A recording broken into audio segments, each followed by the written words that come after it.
در تاجیکستان به ماموران پلیس راه اجازه داده می شود که نقلیات نظامی را باز دارند.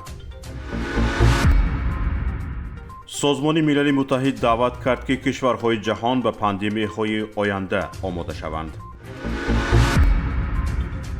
در روسیه می خواهند شرایط بدوباش مهاجران را آسان کنند. دیدار وزیران دفاع ترکیه، روسیه و سوریه در مسکو. کارمندان بازرسی دولتی اتومبیلی وزارت کارهای داخلی تاجیکستان برای بازداشتن ماشین‌های نظامی اجازه خواهند گرفت. پارلمان تاجیکستان در اجلاس روز 21 دکامبر سال روان تغییرات علاوه به کودکس حقوق ویرانکنی ماموری را قبول کرد. اگر قبلا کارمندان بازرسی دولتی اتومبیلی در صورت نقض قاعده راه حق بازداشتن تکنیکی نظامی را نداشته باشند، پس طبق تغییرات علاوه ها به کودکس حقوق ویرانکنی ماموری آنها چنین حقوق را میگیرند. قبلا در صورت نقض قاعده های حرکت از جانب ماشین های نظامی، ماموران پلیس راه در این باره به وزارت دفاع خبر داده پرونده را دادستانی حربی بررسی میکرد.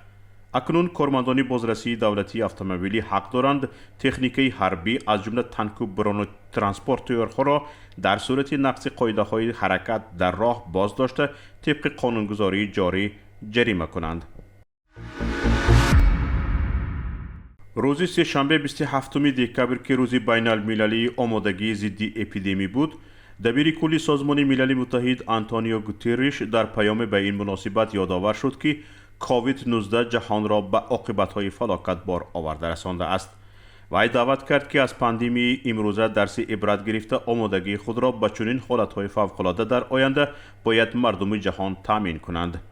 آنتونیو گوترش یادآور شد که با گرفتاری به این ویروس چند میلیون نفر جان داده شماره مبتلایان به آن به صدها میلیون نفر رسیده است. اقتصادها خراب شده اند، سیستم‌های تندرستی تا حد نهایی آسیب پذیر شده اند و تلفات مالیوی تریلیون ها دلار ایالات متحده آمریکا را تشکیل می‌دهد. رئیس سازمان ملل متحد با ذکر آنکه مبارزه با پاندمی را در علاهیدگی بردن ممکن نیست، گفت که جامعه جهانی در این مبارزه باید وحدت نشان دهد. در روسیه می‌خواهند شرایط بدوباش مهاجران را آسان کنند. دیمیتری دیمیدینکو، معاون سردار سرریاست مهاجرتی وزارت کارهای داخلی روسیه در جلسه مشترک مقامات دولتی قرقیزستان روسیه درباره طرح‌های سبک کردن شرایط بدوباش مهاجران سخن گفت. دیمیدینکو گفت در روسیه از 1 ژانویه سال 2024 در نظر است که قریب تمام رسمیات مهاجرت تغییر داده شود. این شرایط و ترتیب بدوباش را آسان می‌کند. به گفته او در نظر است که شرایط بدوباش مهاجران در کشور سبکتر و زمینه‌های به فهرست سیاه وارد شدن آنها کاهش داده شود. همین طریق درجه جنایت‌ها وابسته به وزنینی آنها مقرر کرده می شود. این معنای آن را دارد که مهاجران مثلا برای از جای نادرست گذشتن از راه بر روی خط سیاه داخل نمی شوند. وزیر دفاع و رئیس سازمان اطلاعاتی ترکیه در مسکو با وزیرهای دفاع و رئیس‌های سازمان اطلاعاتی روسیه و سوریه دیدار کردند.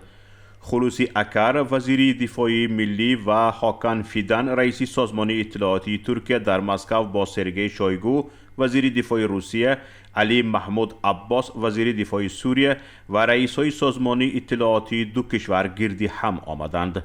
به گزارش وزارت دفاع ترکیه در این نشست بحران سوریه، مهاجرین و آوارگان و مبارزه مشترک با کلیه گروه‌های تروریستی در خاک سوریه مورد بحث و بررسی قرار گرفت. ترکیه و روسیه بر سر سوریه بیش از 10 سال اختلاف داشتند و این اختلاف حتی تا سرحد یک برخورد نظامی نزدیک رفته بود. حالا به گفته کارشناسان منافع این سه کشور به هم نزدیک شده است. آنها میگویند حکومت ترکیه در آستانه انتخابات به یک دستاورد سیاسی نیاز دارد. حکومت روسیه در پی جنگ با اوکراین میخواهد خواصش از جانب سوریه جمع باشد. بشار اسد باشد از وضعی به وجود آمده میخواهد استفاده کند تا میلیون ها گریزه از ترکیه را برگرداند و کنترل سرحدهایش را به دست گیرد. حالا ترکیه میزبان 3.5 میلیون گریزه سوریگی می باشد.